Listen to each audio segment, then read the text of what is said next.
Messieurs, bonjour. Merci d'être venus à cette seconde conférence de presse dont le prétexte est l'invitation de notre ami Abdoulaye Diallo, que nous appelons familièrement le berger de l'île d'Ongor, dont je suis le commissaire d'exposition ici au plan national. Mais pour la circonstance, nous avons deux autres commissaires d'exposition, Madame Egidia Souto, de l'Université de Paris 3, qui nous vient du Portugal également. Je salue en passant Madame l'ambassadeur du Portugal au Sénégal et notre ami et collègue Jean-Louis Georget, avec lequel nous lie une longue amitié et beaucoup d'initiatives communes qui ont commencé déjà avec l'Institut Frobenius. Nous avons l'occasion de saluer notre ami Richard Cuba à Paris. Pour la petite histoire, c'est avec eux que nous avons organisé à deux reprises une grande exposition sur l'art rupestre, le point de vue des Africains sur l'art rupestre. Et nous avions choisi notre ami Abdoulaye Diallo et notre défunt ami Salou Nyong, à qui nous pensons très fortement. Et nous formulons beaucoup de prières pour le repos de son âme, grâce à qui d'ailleurs le nom du berger de l'île d'Ongor est apparu, c'est lui qui l'a baptisé ainsi.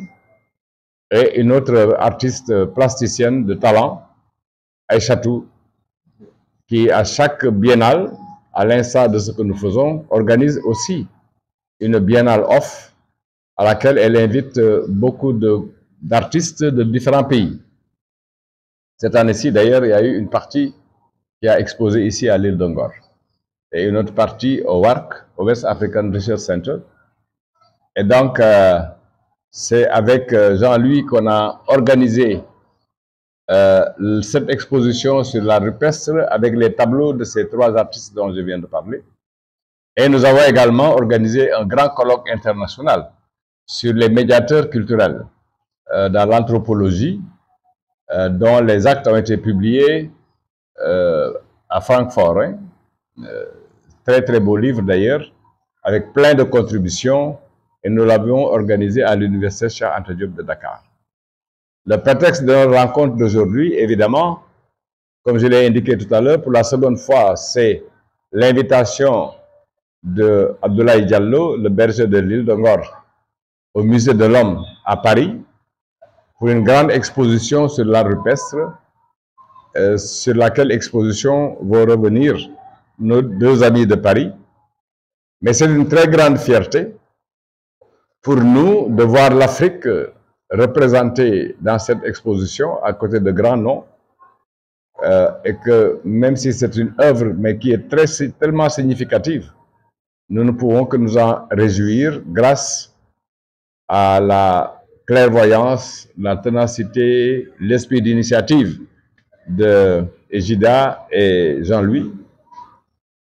Et c'est le moment également de remercier les autorités de notre pays, le ministre de la Culture et du Patrimoine historique, qui, dès qu'ils ont appris cet événement, ont eu à cœur de nous aider à remplir toutes les obligations qui sont liées à notre présence à cette exposition.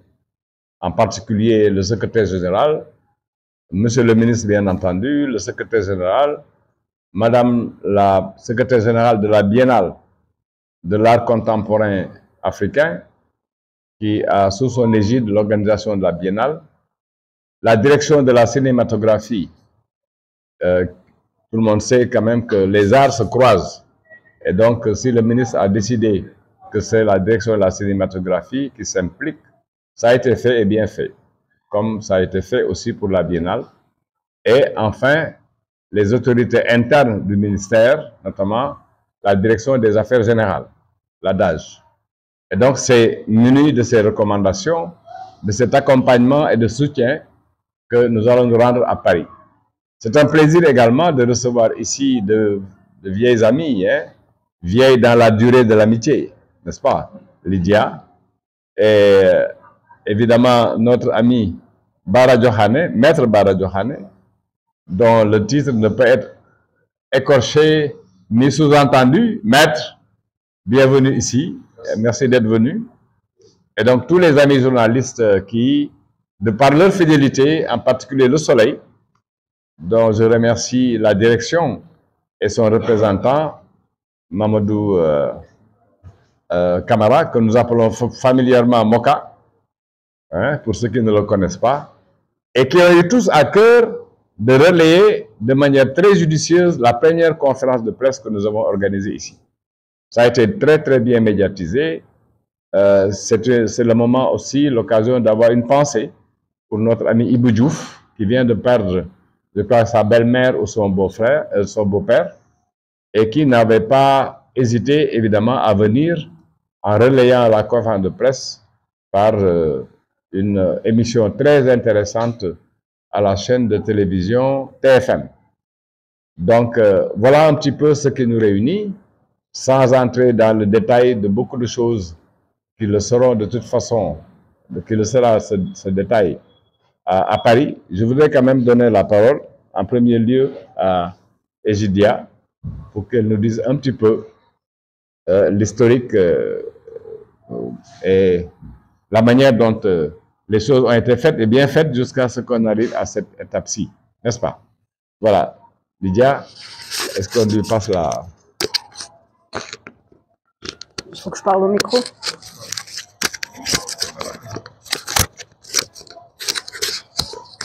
Ça va comme ça? Donc, bonjour, merci Maguet pour cette belle présentation, ces belles paroles. Merci infiniment à Abdoulaye de me recevoir ici. Merci à tous les présents et à toutes les présentes. Merci aussi aux esprits des lieux. Et avant de commencer à parler de l'exposition à Paris, j'aimerais quand même raconter une petite histoire. Parce qu'après tout, nous sommes au pays des histoires. Il y a 10 ans, le premier pays que j'ai visité d'Afrique, c'était le Sénégal. Je ne suis pas venue ici sur l'île, j'étais à Gorée, j'ai passé 1 mois et demi à Gorée. Et pour venir à ce qui me lie aussi à l'histoire de Frobenius et à cette exposition, c'est que j'ai travaillé pendant plus de 7 ans au musée d'Aper avec Christiane Kfalgeret-Levaux et Michel Levaux. Et Michel Levaux a été un des premiers à m'offrir Histoire de l'Afrique, publiée par Léo Frobenius. Donc en quelque sorte, comme dirait Amadou Mpateba, tout est libre, tout est lié, tout est indépendant, et j'ai envie de dire que tout est dépendant. C'est que ce cercle, en quelque sorte, il est complété aujourd'hui, ici, et surtout lorsqu'on sera à l'exposition, par le Sénégal, puisque c'était mon premier contact.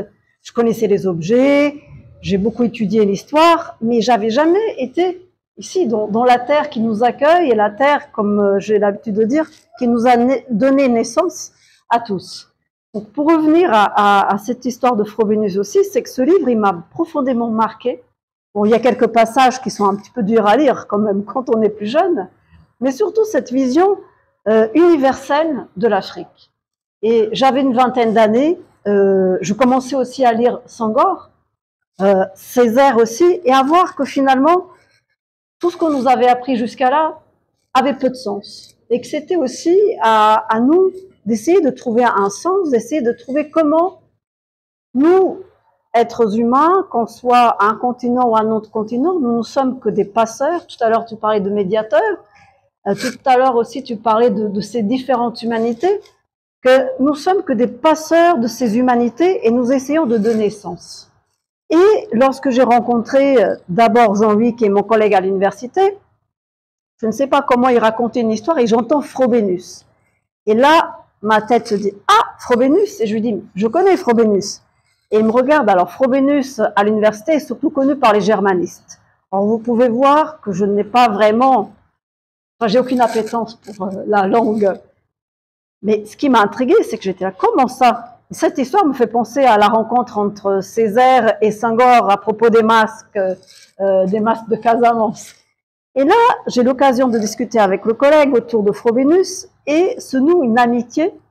Et ça faisait des années que je rêvais d'aller voir les relevés qui sont gardés à l'université Goethe par notre collègue et ami Richard Kouba, qui est le conservateur des collections. Et comme ça, de fil en aiguille, j'ai pu aller visiter cet endroit incroyable que sont les réserves de l'Institut Goethe où est l'Institut Frobenius. qui a une collection de plus de 8000 relevés. Or, bon, je suis portugaise, je connais les peintures rupestres de Val de Foscou, et quand j'arrive dans ce lieu, je vois la préhistoire dans les tiroirs. Je vois des peintures de la préhistoire, on les appelle des relevés, je voyais des œuvres d'art. Je voyais l'histoire de l'humanité comme je pouvais regarder un tableau qui me racontait des histoires. Donc très vite, les collègues nous parlent des aventures. L'exposition a eu lieu au Mexique, à Dakar, à Berlin, à Francfort. Et plus le temps passe, plus je vois les peintures, plus je suis complètement éblouie par ces histoires. Comme Frobenius disait, la préhistoire est l'album illustré de l'humanité. Plus le temps passait, plus je disais à Jean-Louis, puisque je travaille dans les musées parisiens depuis 2005, je disais, mais il faut faire une exposition à Paris. D'autant plus que Paris connaît très très peu cette histoire allemande. Ce n'est pas uniquement une histoire d'ethnologie. Et souvent, on a un peu tendance à séparer l'ethnologie, l'histoire de l'art, l'anthropologie. Et là, nous sommes face à des relevés qui nous racontent l'histoire du monde aussi. Et on commence à construire le projet. D'autres collègues avant moi avaient déjà commencé le projet. Les institutions sont toujours complexes et une exposition nécessite de plusieurs moyens. Mais, comme dit un poète, Pessoa, il faut rêver pour que les choses aient lieu. Donc commence le rêve. Bon, je ne vais pas vous dire commence la bataille, mais ça a été un dur travail pour réussir à emmener cette collection. Vous allez voir, c'est pas tout, parce que c'est pas qu'une collection. Au final, nous avons réussi de fil en aiguille à montrer plusieurs choses dans un musée parisien. Il y a eu plusieurs. Nous sommes allés du nord presque au sud. Si on peut considérer l'Ardèche le sud de la France. Les personnes ne connaissaient pas, et dès le départ, notre idée était aussi de montrer ces relevés, les hommes et les femmes qui sont partis dans des conditions. Vous imaginez, c'est une collection qui a été constituée jusque dans les années 50. Et à l'époque, c'était très dur pour aller, parce que la plupart de ce travail qu'on montrera au musée, ce sont des relevés faits en Afrique aussi. Donc imaginez à l'époque, avec les moyens, de ramener dans les institutions des relevés qui faisaient 10 à 12 mètres aussi, qui étaient copiés in situ, à des tailles réelles, et qui étaient pour la première fois la seule reproduction réelle de l'histoire de l'humanité. Bon, mon collègue vous en dira un petit peu plus sur la discipline de la préhistoire. Je ne suis pas préhistorienne, mais ce qui m'a passionné dans tout ça, c'est comment est-ce que ces hommes, et surtout les femmes, parce que Frobenius, alors je ne pense pas qu'il était féministe avant l'heure, je ne suis pas du tout convaincue par cette théorie, mais en tout cas, une chose est certaine, c'est qu'il a reconnu le talent des femmes qui l'accompagnaient, des artistes allemandes qui avaient étudié soit aux Beaux-Arts, soit qui avaient eu des cours privés, qui venaient de l'Académie de Francfort, de Leipzig aussi, et qui dessinaient très bien, et qui étaient elles-mêmes, qui se sont passionnées par ça, et qui partent dans des aventures qui duraient entre 2 ans, 4 ans, qui sont, on le montrera au long de l'exposition, qui sont des périples. Imaginez ce que c'est soudainement de voir des lieux qui étaient inaccessibles jusque-là et qui permettaient de montrer cette profondeur historique de l'Afrique. Dire que l'histoire de l'Afrique, et ce qu'on montrera aussi à travers ces relevés, c'est une histoire qui ne commence pas au XVe siècle. Et là, dans la première section de l'exposition, ce que nous avons voulu aussi montrer, c'est là où vous verrez, enfin j'espère que vous avez l'occasion de voir aussi, c'est que ce n'est pas une exposition de la préhistoire, mais plutôt qu'est-ce que le XXe siècle a fait de la préhistoire et comment est-ce que ces relevés sont une des premières représentations du monde, puisque la paroi ne venait pas jusqu'aux personnes.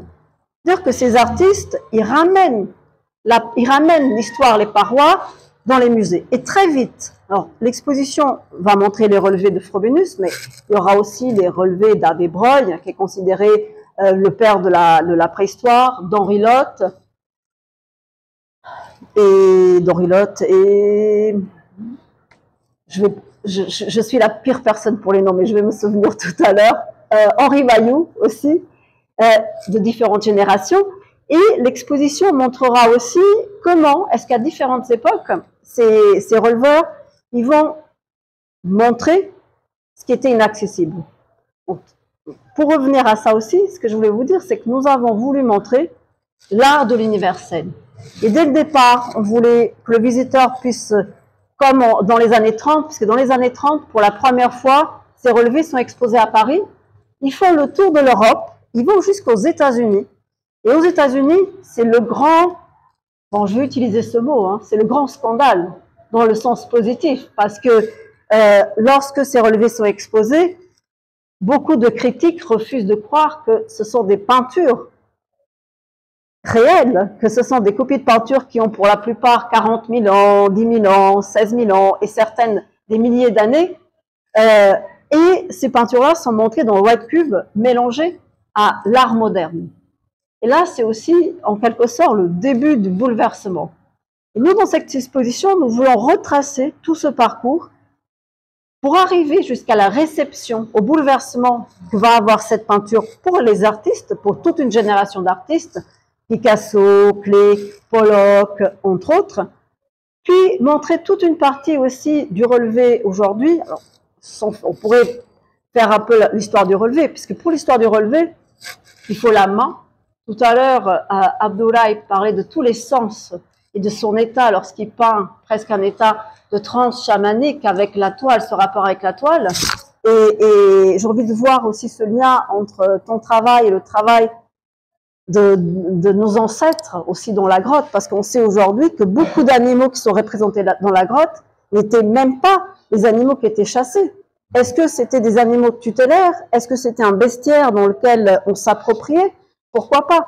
Et là, tout à l'heure, quand tu nous expliquais ton travail, ce rapport presque corporel avec la toile, mon esprit était déjà dans la grotte. Alors, il n'y a pas que des peintures des grottes, c'est aussi des peintures dans les abris pariétales.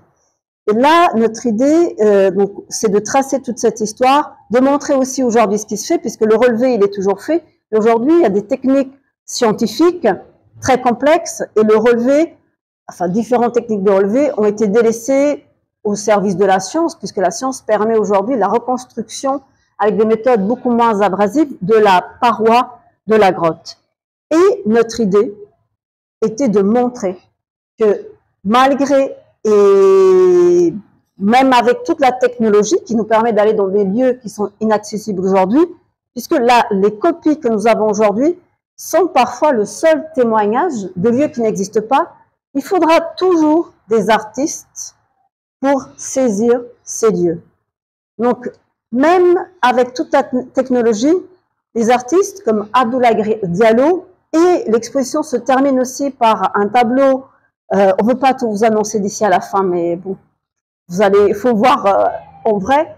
C'est que l'exposition se termine par ces deux tableaux, ces regards entre Abdoulaye Diallo et Graça Moraes, qui est une peintre portugaise, qui a aussi vécu, qui est née et qui a joué dans des lieux où on a trouvé en 94 un des plus grands sites de peinture rupestre au monde.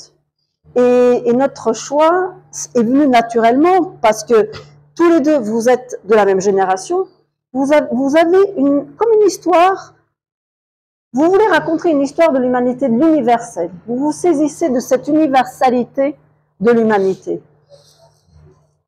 Et il y aura d'autres choses à dire puisque vous avez déjà commencé à tracer l'histoire, votre hommage à Léo Frobenius. Je pense que peut-être tu pourras nous en parler un petit peu plus, comment c'était la façon dont tu t'es emparé aussi de cette toile. Et nous, ce qu'on veut aussi, c'est que notre public, et après je vais laisser la parole à mon collègue, c'est que notre public, quand il rentre dans l'exposition, dans la première salle, on donne très peu de données. Et pour une raison simple, c'est que la plupart du temps, on voudrait dire c'est ça, c'est ça, c'est ça, mais on n'en sait rien. On n'en sait rien. Pourquoi est-ce qu'il y a telle figure? Il y a beaucoup d'interprétations, il y a beaucoup d'imagination, beaucoup. Les neurologues se sont intéressés à la préhistoire, bon, les philosophes de l'art, bien sûr, les psychologues. J'ai même lu des choses pendant la Deuxième Guerre mondiale. On va essayer de trouver une sorte de secret du monde en lisant les parois de la grotte. Et notre idée, c'est que la première salle, comme disait André Breton, regardez, aimez d'abord, il sera ensuite temps de s'interroger jusqu'à plus rien vouloir ignorer. Donc la première salle, on aimerait même que le visiteur puisse faire une expérience de vide, de se poser des questions sur qui sommes-nous, d'où venons-nous et que voulons-nous, en quelque sorte. Et ça, pour faire le lien aussi avec le Musée de l'Homme, tout à l'heure, tu me parlais du parcours de l'exposition. Vous savez, monter une exposition aujourd'hui, faire valoir ses idées dans des institutions est une tâche très difficile. Et Abdoulaye, je voulais te dire, bon, l'équipe est là, mais je voulais te dire que pour nous, ça a été un point d'honneur, puisque nous n'obéissons pas à des règles du marché de l'art. Nous, nos règles, c'est ce que nous pensons. Et lorsqu'on a vu ton travail, c'est ce travail de laisser, alors pas gravé sur la paroi, mais sur le support que tu travailles. Et l'autre jour, je te demandais quels étaient les matériaux que tu utilisais. Parce que aujourd'hui, la science nous permet d'étudier les matériaux qui ont été utilisés avec le carbone 14, des techniques très précises. Et toi, tu laisses des traces. Et dans quelques, bon, j'espère pas dans quelques millénaires, mais dans quelques décennies, on pourra aussi voir que tu as tout ce soin de laver tes toiles, de les mettre dans l'eau, de laisser le sel s'imprégner. C'est-à-dire que tu construis aussi une grammaire de style et de sens. Et dans le tableau qu'on aura à Paris, hommage Afro-Vénus, si vous êtes des curieux et des curieuses, si on se balade dans ta collection, on voit que Abdoulaye, il a copié la toile qui a été à son tour copiée par l'équipe des peintres de Afro-Vénus. Évidemment, une copie est une copie fidèle, mais on peut discuter sur le concept de fidélité parce que les yeux, on peut être deux à regarder, ne pas voir la même chose. Et en regardant à nouveau le travail d'Abdoulaye, j'ai repéré des motifs de hommage Afro-Vénus dans d'autres toiles. Oui, et c'est ça qui est incroyable. Et en faisant le parallèle, lorsque j'ai montré le travail d'Abdoulaye Diallo à Grace Moraes, elle était complètement éblouie parce qu'il disait non, mais j'aurais pu peindre ça. J'aurais pu peindre ça. Et ça, elle se mettait à prendre ses toiles et à voir les tiennes, à dire, mais là, on pourrait faire un dialogue de ça, avec ça, avec ça. Et aussi, notre objectif, c'est qu'on puisse se poser beaucoup de questions, même dans l'histoire de la discipline, que la plupart de ces préhistoriens, français, allemands, puisque l'exposition est aussi un regard français et allemand, c'est de se dire que ces préhistoriens, c'est l'Afrique qui les réunit. Ils n'ont pas du tout le même parcours, ils n'ont pas les mêmes objectifs. En tout cas, ils ont commencé par l'Afrique. Et lorsqu'ils viennent en Afrique, le regard ne sera plus jamais le même. Donc, en quelque sorte, c'était aussi pour nous un hommage à l'Afrique, un hommage à la civilisation universelle. Et ce qu'on espère aussi, c'est qu'après cette exposition, et même pendant, puisque l'exposition dure 6 mois, c'est qu'un débat, on a beaucoup parlé ces derniers temps du débat de la restitution, de plein de débats, mais que ça soit un moment de cohésion, de dialogue aussi. C'est vraiment ce moment de dialogue sur la profondeur historique, sur qu'est-ce que ces peintures ont à raconter sur notre propre histoire. Comment est-ce que les peintres, vous savez, beaucoup de peintres, je ne veux pas tellement citer le nom de tous, mais ils se sont inspirés de ces motifs. Ils n'ont pas toujours dit quelles étaient leurs sources. Quand c'est un peu la mode, on cite les sources. Quand c'est pas la période, on cite pas les sources. Et pourtant, tout y est. Et lorsqu'on regarde cette collection, on peut faire presque un voyage dans le temps, comme dirait l'écrivain Miyakuto, dans le temps qu'on ne savait pas qu'il existait. C'est-à-dire que c'est un voyage dans le sens inverse, sur nos origines, mais aussi sur notre futur. Jean-Louis, tu auras beaucoup de choses à dire aussi. Merci beaucoup, Ezidia, vraiment, de nous avoir plongé un peu dans cette problématique qu'on n'a pas épuisée encore. Hein.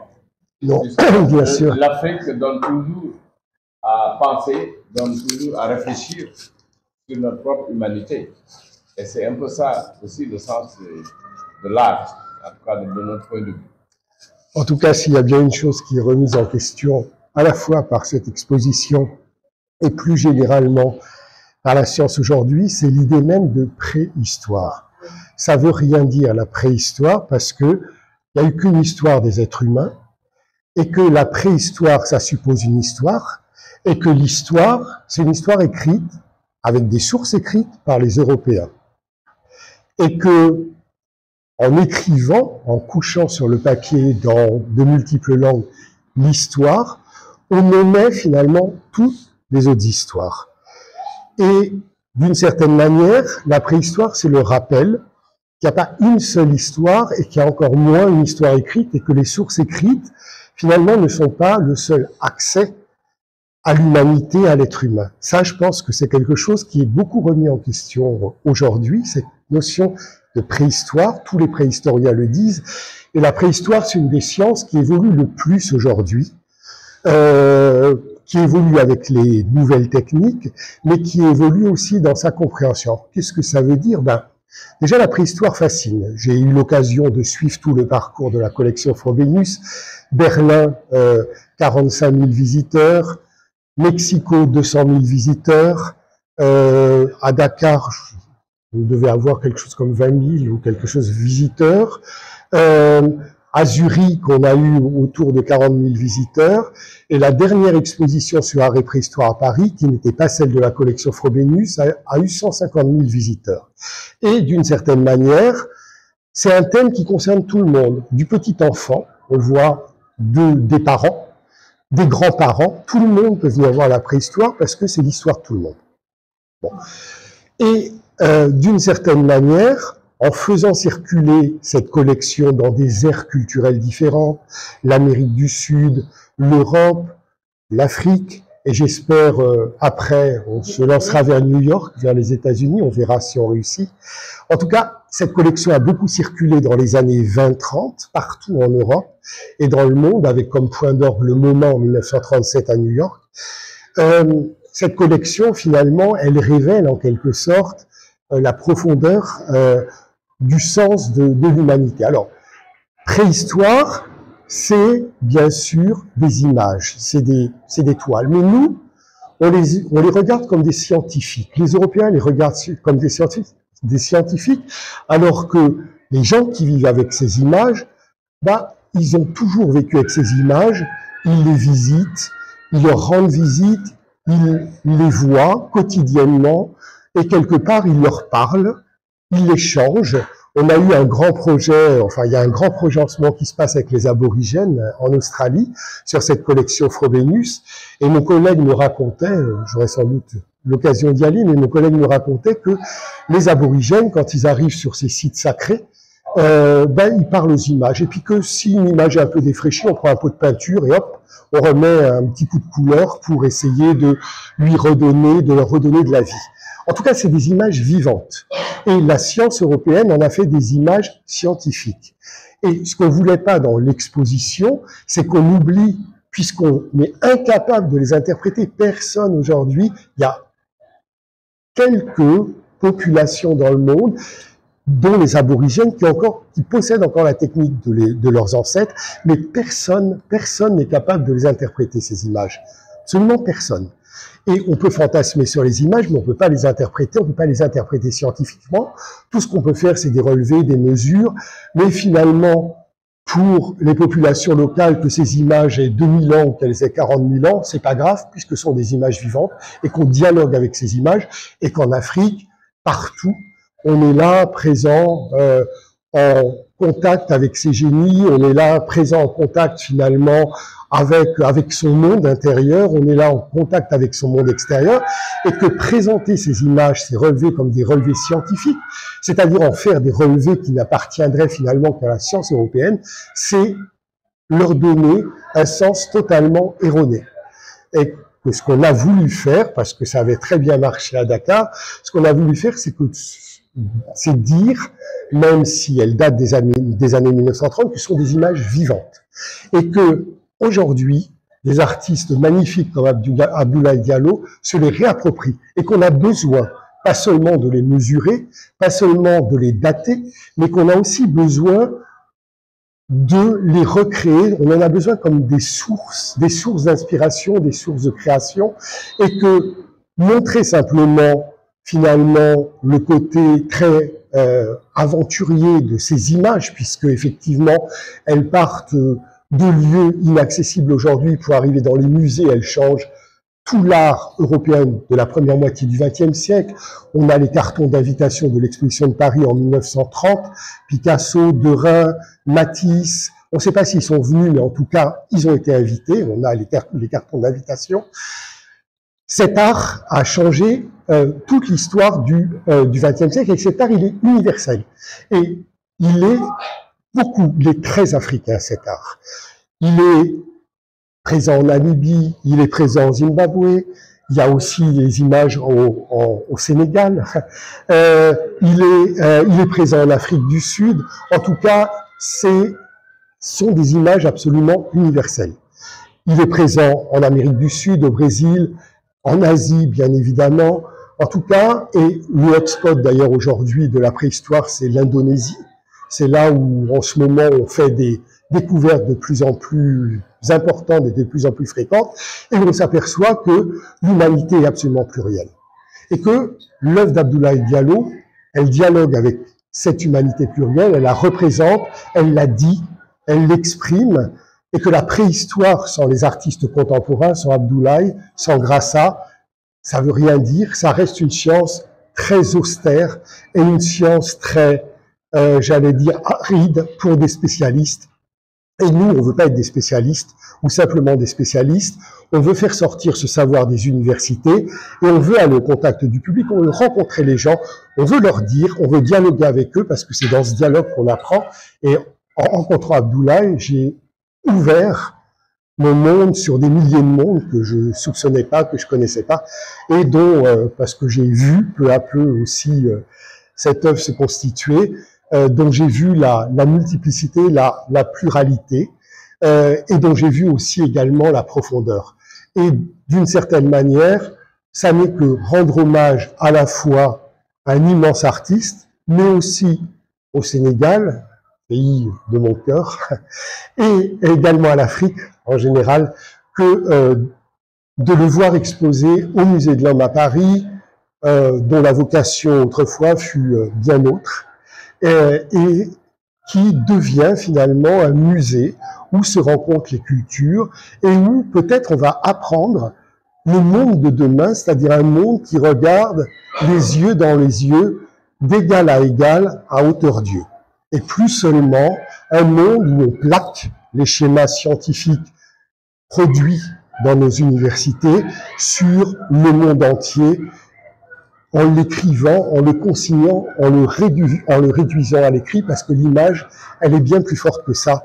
Elle est bien plus forte, parfois, le texte accompagne, mais les images d'Abdoulaye, elles disent bien plus que ce que peuvent consigner des mots, même dans leur plus grande beauté, comme ceux de Senghor ou de Césaire. L'image, elle concentre bien plus, et surtout, elle s'expose au regard d'autant de visiteurs, elle s'expose au regard d'autant de personnes qui vont la réinterpréter, qui vont la raconter et qui vont d'une certaine manière se l'approprier. Et en s'appropriant ces images, on s'approprie d'une certaine manière pas un pays, pas un continent, mais on s'approprie le monde et on s'approprie l'humanité dans un univers finalement où la solution des problèmes auxquels on est confronté sera bien évidemment et obligatoirement globale. Et comme je dis toujours, il faut faire passer l'Afrique et les artistes africains de l'autre côté de la Méditerranée. Je dis ça à mes étudiants tous les ans. La Méditerranée, c'est pas une frontière. La Méditerranée, c'est un trait d'union. Et ce qu'on est en train d'en faire, c'est une frontière, ce qu'elle ne doit absolument pas être. Elle doit être un trait d'union entre nos continents, entre nos cultures. Et ça, je pense que c'est un message important aussi de l'exposition qu'on est en train de faire, par-delà même l'aspect thématique du relevé préhistorique qu'on y met et qu'on y verra. Je peux rajouter quelque chose.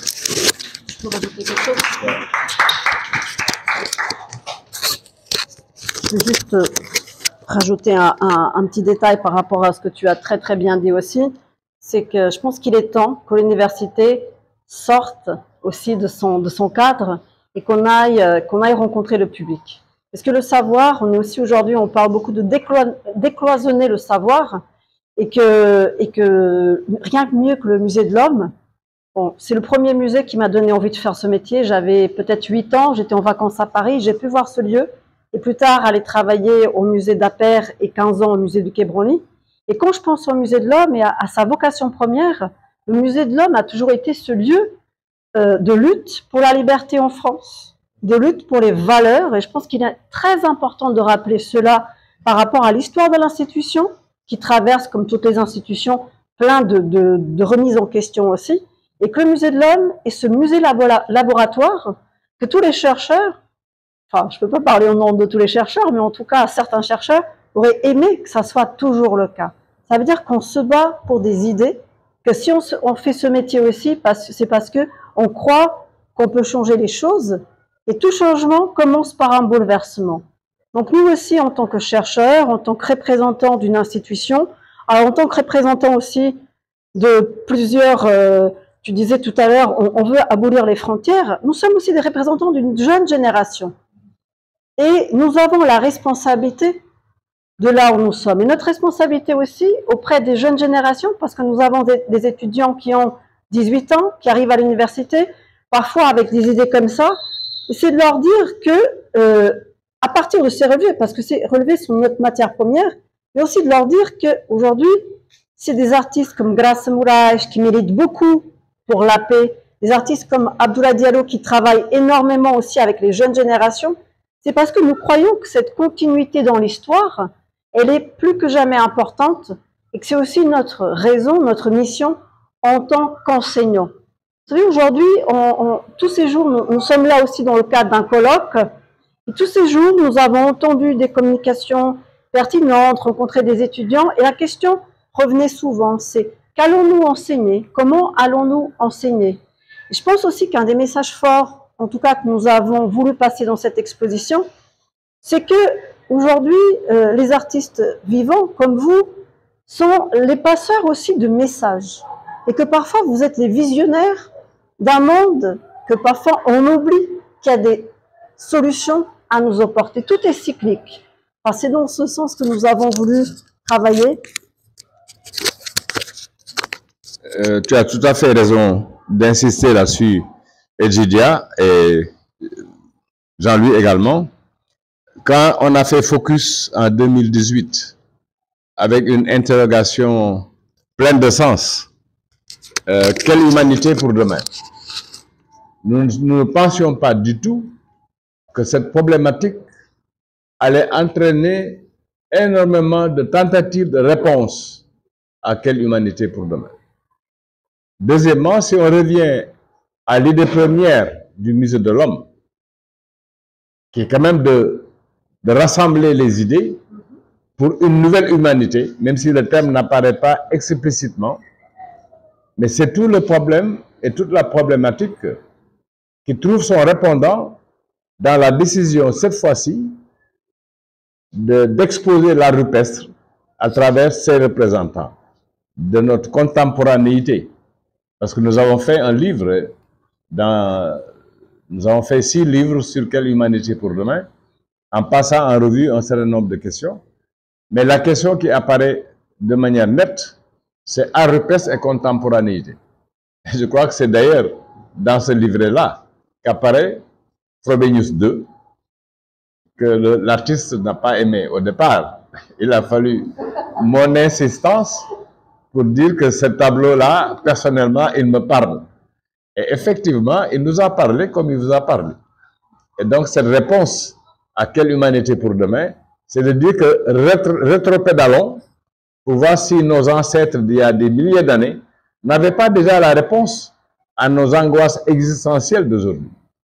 Et je pense que ça aussi, c'est quelque chose qu'il faut mettre à l'actif de cette exposition et à votre clairvoyance, de dire qu'il faut nécessairement que l'Afrique apporte sa réponse à cette quelle humanité pour demain.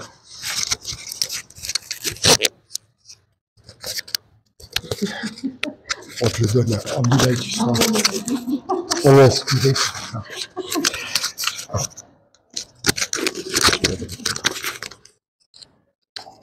Je me réjouis aussi d'une chose pour cette exposition, c'est que les 3 commissaires, ils représentent pas un pays, mais ils représentent l'Europe.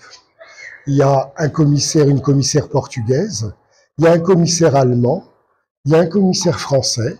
Certes, bon, c'est Paris, c'est une des villes où on expose beaucoup en Europe, mais c'est une exposition européenne et peut-être que justement une vision plus européenne des choses, c'est aussi une manière de redéfinir nos liens avec l'Afrique. Et en plus, cette exposition, elle parle beaucoup de langues.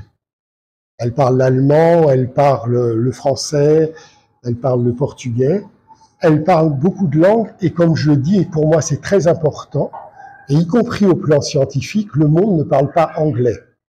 Le monde, il est plurilingue. Le Wolof, c'est aussi important que, alors ça c'est peut-être mon côté très francophone, mais en tout cas, le monde, il parle pas anglais, seulement anglais, et il parle, le Wolof, c'est aussi important, finalement, que le portugais, que plein d'autres langues dans le monde. Et je pense que cette vision très européenne de cette exposition, c'est aussi une façon pour nous peut-être de construire des champs de travail pour demain. Alors des champs qui sont à la fois des champs de travail entre les Européens, pour essayer de définir autre chose que les rapports très nationaux qu'on a pu avoir par rapport aux autres continents dans les décennies et les siècles qui ont passé, mais peut-être aussi d'apprendre finalement à être ensemble Européens et de regarder le monde de façon différente comme des Européens par rapport à des continents à qui on doit parler très différemment aujourd'hui. Et le fait d'être Européen, je pense que ça évite beaucoup d'écueils. Le fait qu'on travaille en tant qu'Européen, ça évite beaucoup d'écueils par rapport finalement à la vision du monde, à la vision de l'universalité qu'on veut d'une certaine manière transmettre à travers cette exposition. Je vais rajouter quelque chose.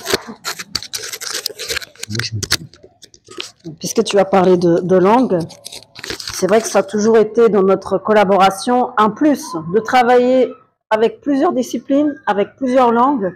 Et en t'écoutant, je pensais aussi alors pas aux langues, mais au langage de ces peintures.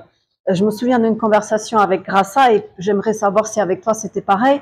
Lorsqu'elle découvre les peintures de Chauvet, d'Altamira, elle me disait, soudainement, je peux m'autoriser à avoir un autre langage, puisque je ne comprends pas ce que ça veut dire, et je peux représenter autrement le monde. Et j'aimerais savoir, si je peux lancer un petit peu le débat, si pour toi ça a été la même chose. Lorsque tu découvres ces peintures, est-ce qu'il y a d'autres possibilités de langage qui viennent? Nous sommes bavards. Ouais, mais on va canaliser. Non, on parce peut. que sinon, on va faire une conférence sur l'art rupestre, alors que l'objet ici, c'est de dire un petit peu, au-delà de tout ce qu'on a dit et qui est vrai, toute l'importance que revêt la présence africaine au musée de l'Homme. Ça, c'est important. Bien, je voudrais remercier quand même tous ceux qui sont ici, prendre la parole après 3 sommités de différentes universités françaises et sénégalaises, est souvent chose difficile. Mais enfin, comme un artiste s'offre toutes les libertés, hein, il peut dire ce qu'il veut, comme il le veut, sans trop de conséquences. On lui pardonne tout généralement, un artiste. Voilà, Excellence, Madame l'ambassadrice du Portugal, je vous remercie. Je suis très sincèrement très honoré de votre présence ici.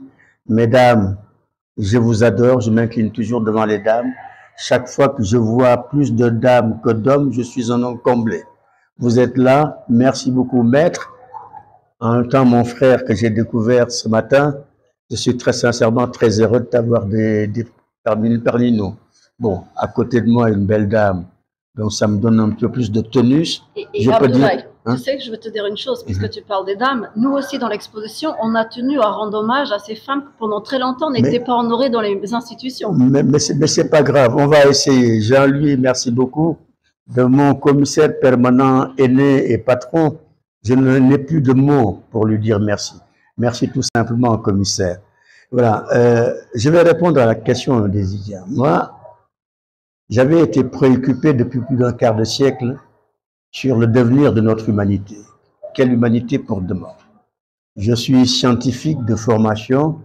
Je suis arrivé à l'art qu'il y a 12 ans, mais il y a environ un quart de siècle, je m'interrogeais sur la loi Moore. Cette fameuse loi qui suggérait que l'on multiplie les puissances des ordinateurs par 2 tous les 2 ans. Et souvent, comme tout mathématicien, tout est courbe chez nous. Et je me dis, voilà quelqu'un qui installe l'évolution technologique sur une pente exponentielle, alors que nous, humains, nous sommes sur une pente totalement linéaire. Donc, entre le linéaire et l'exponentiel, s'il y a un accrochage, on arrive en mathématiques à ce qu'on considère être une disruption. En France, c'est facile, c'est la catastrophe, ça fait boum. Donc, je me dis que si nous continuons à suivre Moore et Steve Jobs, il arrivera un moment où aucun d'entre nous ne saurait se reconfigurer pour suivre l'évolution technologique. Donc, quand on dit qu'aucun d'entre nous, c'est aucune somme d'hommes, donc aucun peuple, aucun gouvernement ne peut suffisamment se reconfigurer pour suivre l'évolution technologique. Et à partir de ce moment, je me posais la question de savoir comment alerter pour que justement on tire profit au maximum de ces accélérations, tout en cherchant à atténuer les effets pervers de ces accélérations. Bon, mais ingénieur, parmi 50 millions d'ingénieurs, jamais je n'avais été entendu. On me dit que vous êtes un scientifique, vous ne pouvez pas vous poser un certain nombre de choses. Non, c'est faux, parce que Marie Curie nous disait tout le temps qu'il ne faut pas avoir peur de la science, il faut essayer de la comprendre, tirer de la science ses effets positifs et essayer de voir comment contrôler ses effets négatifs. Bon, bref, un jour, il arrive que je devienne peintre. Et un jour, je me dis, au bout de 3-4 ans, mais quelle humanité pour demain? Il faut que j'en parle. J'en parle à mon commissaire permanent et patron. Il dit que le jour où on fera une exposition, nous allons la faire sur le thème de quelle humanité pour demain. C'était une manière pour moi de visiter le passé, de parler aussi du présent, mais de me projeter dans la 5e conscience historique. Et en visitant ce passé, c'était les arts rupestres. Quand je commence à lire, j'aimais bien Lascaux parce que j'avais visité la grotte de Lascaux. J'arrive à Frobenius parce que j'ai eu le temps de rencontrer donc mon ami Jean-Louis Georget, Senghor, ses écrits par rapport à Frobenius. Je visite Frobenius et je me rends compte là que la somme de ce que j'avais visité à travers le net m'offrait quelque part des débuts de réponse à mon questionnement. Parce que les artistes de l'époque, selon les situations, allaient utiliser les parois des grottes pour y raconter des histoires. Mais souvent, et de manière générale, ces artistes-là allaient raconter une humanité dans sa volonté de survivre ou une humanité dans sa volonté de conjurer l'hostilité. Qu'est-ce que nous faisons, nous, si ce n'est en fait une humanité dans sa volonté de survivre? Donc là, je fais un rapprochement. Mais ce qui m'a le plus fasciné en rentrant dans ce que ces œuvres offraient comme contenu pensé, j'ai découvert quelque chose de merveilleux, c'est-à-dire l'interdépendance qu'il y avait entre les humains, les animaux et les végétaux. Et quand j'ai vu ça, je me dis, mais tiens, voilà un questionnement, des réponses qui sont données par ces artistes de l'époque qui, à la limite, disent à l'homme d'aujourd'hui, économiste, et qui met l'homme au centre de tout, il y a une opposition très très forte. L'homme au centre de tout provoque un certain nombre de catastrophes naturelles, changements climatiques, etc., etc. Alors que si nous étions restés dans ces interdépendances entre semblables et dans ces interdépendances entre êtres vivants, peut-être que le monde d'aujourd'hui ne connaîtrait pas ce sur quoi nous vivons et qui génère un certain nombre de situations difficiles.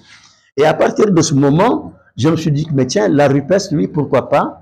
Je vais faire de mon exposition de 2018, je vais raconter une histoire. Le thème, l'œuvre principale, vous l'avez ici. Donc, une première partie qui s'appelle les accélérations avec la loi Moore que j'ai essayé d'expliquer, mais en insérant dans l'équation un 1, c'est-à-dire que malgré ce loi Moore, si on insère un 1, le monde ira vers la catastrophe. Et ce 1, comme par extraordinaire, l'exposition avait été faite en 2018, entre 2019 et 2020, ce 1 que je passais d'être un bug, un petit virus, est arrivé en 2019 et nous avons tous été un instant déségrégés, déconfinés, etc., etc. Voilà, donc je suis parti un petit peu de ça et j'ai essayé de raconter donc un certain nombre de choses. Je me suis installé dans la RUPES pour raconter le passé, pour ensuite raconter la politique, la société, notre présent, etc., etc., avant de me projeter donc dans la 5e conscience historique. Ceux qui ont fait le tour des œuvres exposées ont vu cette œuvre dédiée à Joe Wakam qui parle des robots mimétiques. Je ne reviendrai donc pas sur ce que les différents professeurs ici ont dit et le disent mieux que moi. Je vais tout simplement m'arrêter là, remercier tout le monde, remercier tous ceux qui m'ont accompagné pendant 12 ans, remercier le gouvernement de la République du Sénégal parce que j'ai été appuyé pendant un moment de ma vie par le président Macky Sall. Je lui dis un grand merci. Aujourd'hui, mon commissaire permanent l'a dit. Remercier monsieur le ministre de la Culture qui a pris la décision de manière spontanée de nous accompagner en prenant en charge les voyages et séjours de l'artiste, du commissaire et naturellement du journaliste qui va nous accompagner. Je voudrais tout simplement revenir sur une chose. J'ai fait pas circuler une note intitulée « Gratitude ». Je raconte tout et je remercie tout le monde. J'ai volontairement omis de citer 2 personnes, parce que notre civilisation est d'oralité. Et j'attendais cet instant pour le dire. Je veux dédier ma première participation dans un musée d'excellence, donc cette exposition-là, je souhaiterais très sincèrement la dédier à 4 femmes. Je respecte la femme, j'aime la femme. Je vais la dédier à 2 mamans. L'une, c'est Madame Raymonde Mbow. Raymonde Mbow, c'est l'épouse de M. Amadou Makhtar Mbow. La raison, elle est très simple. Papa Amadou Makhtar Mbow m'a permis de connaître mon homonyme. Ils étaient amis. Mon homonyme était le grand frère de mon père. Durant la guerre, il avait été déclaré mort. Quand on l'a mis dans le box, on a informé tonton Amadou Makhtar Mbow. C'est lui qui s'est posé des questions. Il a été ouvrir le box et quand il a ouvert le box, il a touché au corps de son ami. Ce corps était encore en vie. Il a crié, il a appelé tout le monde. C'est ainsi qu'on a sauvé mon père. Et j'ai eu le bonheur donc de le connaître, de vivre avec lui et de vivre énormément de joie avec lui. Ça, je le transfère. Je ne peux pas ne pas dédier ma première sortie dans un musée d'excellence à maman Raymonde Mbow. La deuxième femme, c'est Tata Marie-Louise Gueye. J'ai fait une exposition en 2018. Elle avait plus de 85 ans, 87 ans. Elle était presque dans ses 90 ans. Elle était malade, sur une chaise.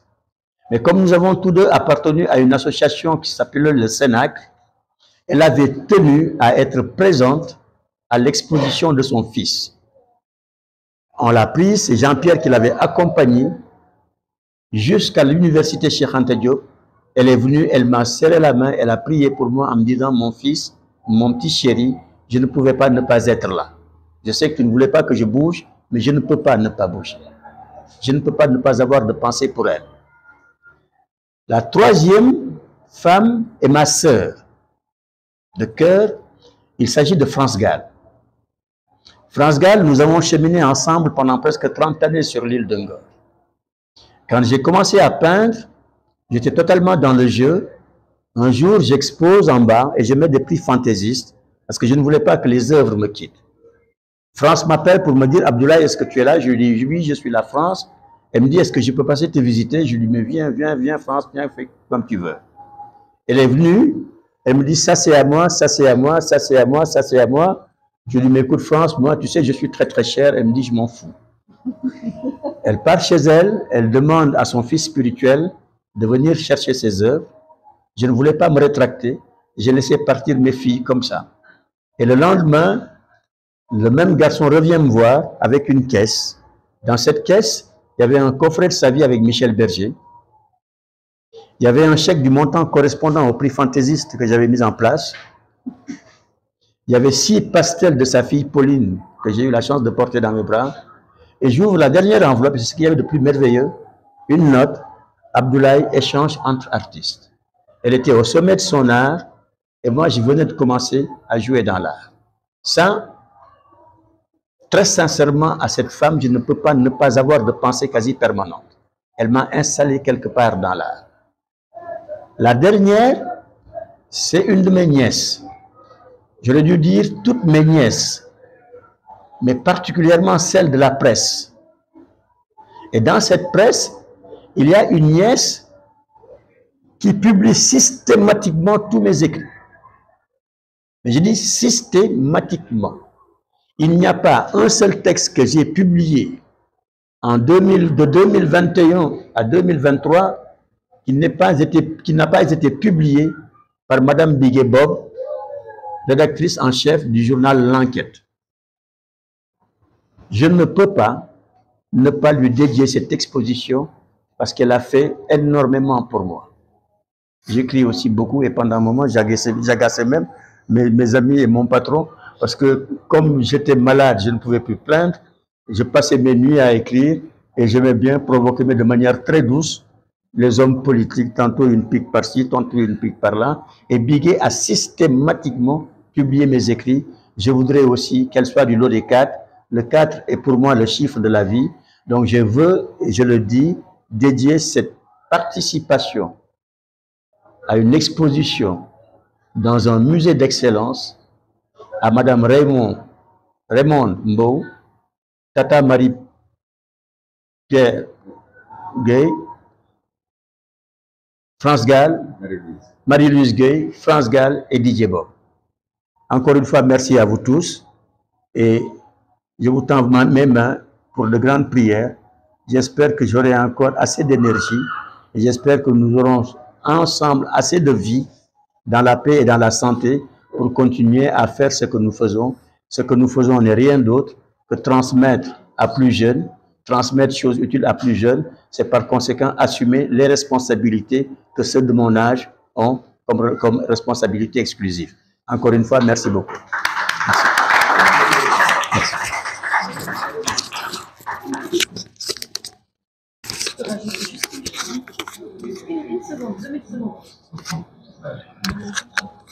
Bon, je te remercie énormément, Magué, de ce que tu viens de dire, Abdoulaye et Magué. Je voulais vous remercier tous les deux. Et il n'y a pas de coïncidence.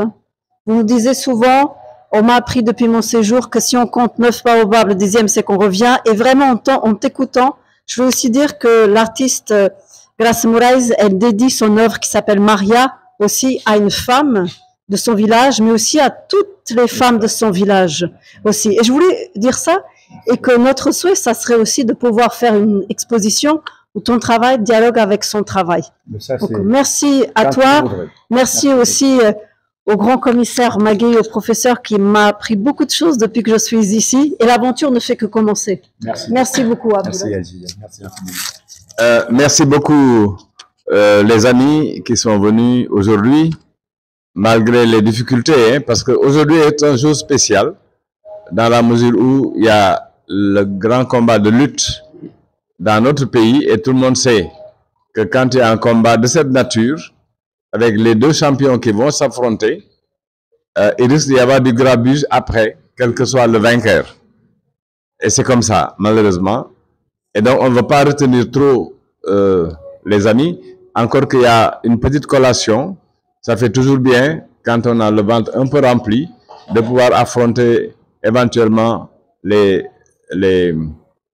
disons, ceux qui ne nous veulent pas forcément du bien. Et deuxièmement aussi, il y a le fait que le Festival des cordes, je crois, de Saint-Louis va se terminer. Donc, beaucoup de journalistes y sont. Mais ce qui est important, c'est qu'il y aura beaucoup de relais à partir de ce que vous avez pu prendre, aussi bien au niveau audiovisuel qu'au niveau écrit. Et le plus important également, c'était de tenir la promesse qu'on avait faite, qu'avant de partir à l'exposition, on allait réunir à nouveau la presse et leur dire que nous sommes prêts à y aller et à représenter dignement l'Afrique pour apporter la voix de l'Afrique sur des questions contemporaines. On l'a dit. Quelle humanité pour demain? Nous devons aussi interroger nos contemporanéités pour voir si elles ne nous offrent pas, en conjuguant les deux temps, le passé et le présent, pour construire un à-venir, une forme d'utopie concrète, cette fois-ci, pour que l'humanité retrouve ses repères. Donc, merci beaucoup. Merci, Madame l'ambassadeur, de vous être déplacée. Merci, chers amis de New York, également d'être là. Merci à celles qui vous ont accompagné. Merci, Maître. merci messieurs les journalistes. Et c'est vrai que l'hommage qui est rendu, il n'y a pas de hasard. Si Abdoulaye Diallo dédie dans ses remerciements cette première au Musée de l'Homme à 4 femmes remarquables, n'est-ce pas? Et que du côté du Portugal également, on fasse la même chose, la sensibilité est la même. Nous avons peint, enfin nous avons écrit dans l'un des livres « Femmes, mères de l'humanité ». Il ne faut pas l'oublier. Pour la prochaine exposition. Voilà, « Femmes, mères de l'humanité » est un très bel ouvrage parmi les 6 ouvrages que nous avons publiés et dans lequel ouvrage vraiment on rend hommage à la femme. Donc merci beaucoup, merci mes chers amis. On va se retrouver bientôt, n'est-ce pas, à Paris, avec cette exposition-là. L'œuvre est installée dans 48 heures. Nous arrivons et quelques heures après, nous serons au mieux Voilà. en train d'installer ton œuvre. Donc merci messieurs de la presse d'avoir été toujours présents. Merci Moka. Voilà, la collation est là-bas. Merci.